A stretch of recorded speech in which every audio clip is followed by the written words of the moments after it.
Hello, ನಮಸ್ತೆ ಸ್ನೇಹಿತರೆ. ಇದು ನನ್ನ ಚಿಕ್ಕ ತೋಟ, ಒಂದು 10 ಕುಂಟೆ ಇದೆ ರೀ ಅಷ್ಟೇ. ನನಗೆ ಬೇಕಾಗಿದ್ದು ಸಣ್ಣ ಪುಟ್ಟ ಗಿಡಗಳನ್ನ ಹಾಕ್ಕೊಂಡು ಗಾರ್ಡನ್ ವರ್ಕ್ ಮಾಡ್ಕೋತೀನಿ.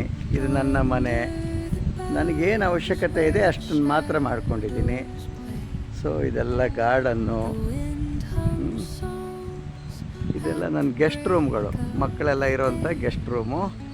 ನನಗೆ ಕೌನ್ಸಿಲಿಂಗ್ ಬಂದಂಥ ಕಪಲ್ಸ್ಗಳಿಗೆ, ಫ್ಯಾಮಿಲಿಯವರಿಗೆಲ್ಲ ಇಲ್ಲಿ ನಾನು ಸ್ಟೇ ಮಾಡೋಕ್ಕೂ ಕೊಡ್ತೀನಿ, ರೆಸಿಡೆನ್ಷಿಯಲ್ ಫೆಸಿಲಿಟಿ ಕೊಡ್ತೀನಿ. ಇದು ನನ್ನ ಪಾಂಡ್.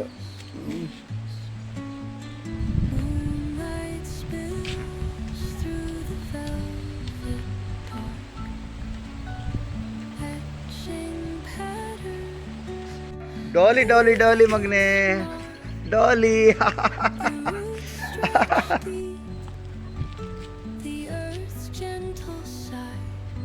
ಬೈರ. ನಮಸ್ತೆ ಸ್ನೇಹಿತರೆ. ನಾವು ತೋಟದಲ್ಲಿ ಇಬ್ಬರೇ ಇದ್ದೀವಿ ಅಂತೇಳಿ ತುಂಬ ಜನ ಹೇಳ್ತಾರೆ, ಹೆಂಗ್ರಿ ಇರ್ತೀರ, ಬೇಜಾರಾಗಲ್ವಾ ಅಂತ. ನಾವಿಬ್ಬರೇ ಎಲ್ಲಿದ್ದೀವಿ?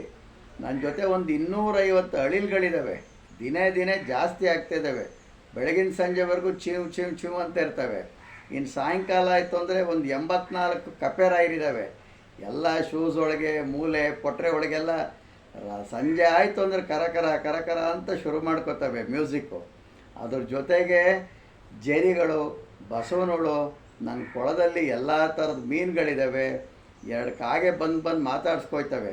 ಅವು ಕಟ್ರೀನಾ ಕೈಫ್ ಅಂತ ಒಬ್ಬಳು, ಇನ್ನೊಂದು ಕರೀನಾ ಕಪೂರ್ ಅಂತ. ಕರೆದ್ರೆ ನನ್ನನ್ನು ಮಾತಾಡಿಸ್ತವೆ, ಕಾವ್ ಅಂತವೆ. ಅದ್ರ ಜೊತೆಗೆ ನಮ್ಮ ಡಾಲಿ, ನಮ್ಮ ಭೈರವ, ನಮ್ಮ ಈವ, ಆಮೇಲೆ ಈ ಜೇರಿಗಳು, ಮಣ್ಮುಕ್ಕು ನಾವು 2 ತಲೆ ಅವು ಎಲ್ಲಾಗಿದ್ರೂ ಅಲ್ಲೇ ಇರ್ತವೆ. ಅಡುಗೆ ಮನೆ ಒಳಗೆ, ಬೆಡ್ರೂಮ್ ಒಳಗೆಲ್ಲ ಬಂದುಬಿಟ್ಟಿರ್ತಾವೆ ಒಂದೊಂದು ಸಲ ಸಣ್ಣ ಮಣ್ಮುಕ್ಕು ನಾವುಗಳು.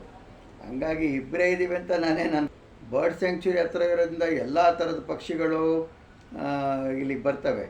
ನನಗೇನು ಒಬ್ಬನೇ ಅಂತ ಅನಿಸಲ್ಲ. ಯಾಕೆ ಹೇಳ್ತಾ ಇದ್ದೀನಿ ಅಂದರೆ, ಮನುಷ್ಯ ಪ್ರಕೃತಿಲಿ ಎಲ್ಲ ಪ್ರಾಣಿ ಪಕ್ಷಿಗಳು ನನ್ನ ಜೊತೆ ಇದ್ದಾರೆ, ನಾನು ಅವ್ರ ಜೊತೆ ಬದುಕ್ತಾ ಇದ್ದೀನಿ ಅನ್ನೋ ಒಂದು ಭಾವನೆ ಇರಬೇಕು. ಬಿಟ್ಟರೆ ನಾನು ಒಂಟಿ ಅನ್ನೋದು ಯಾಕ್ರಿ ಬೇಕು? ಎಲ್ರಿ ಒಂಟಿ ಇದ್ದೀವಿ ನಾವು ಅಂದ್ಕೊಂಡಂಗೆಲ್ಲ ಎಲ್ಲ ನನ್ನ ಜೊತೆ ಬಿಡ್ತಾರೆ. ಇಲ್ಲಿ ನೋಡಿ, ಬಾದಾಮಿ ಗಿಡಗಳು ಹಾಕಿರೋದ್ರಿಂದ ಇಡೀ ಅಳಿಲ್ಗಳ ಸಂತಾನನೇ ಇಲ್ಲಿ ಸೇರ್ಕೊಂಡ್ಬಿಟ್ಟಿದೆ. ಹಂಗಾಗಿ ಎಲ್ಲ ಪ್ರಾಣಿ ಪಕ್ಷಿಗಳ ಜೊತೆ ಭೂತಯಜ್ಞ ಅಂದರೆ ಪ್ರಾಣಿ ಪಕ್ಷಿಗಳಿಗೆ ನಾವು ಸೇವೆ ಮಾಡಿಕೊಂಡು ಅವುಗಳಿಗೆ ಅನ್ನಾಹಾರ ಕೊಟ್ಕೊಂಡು ಇರೋದು ಒಂದು ಜೀವನದೊಂದು ಭಾಗ. ಅದು ಒಂದು ಪರಿಪೂರ್ಣತೆ, ಒಂದು ಅರ್ಥ ಅಂತ ಅಂದ್ಕೊಂಡಿದ್ದೀನಿ.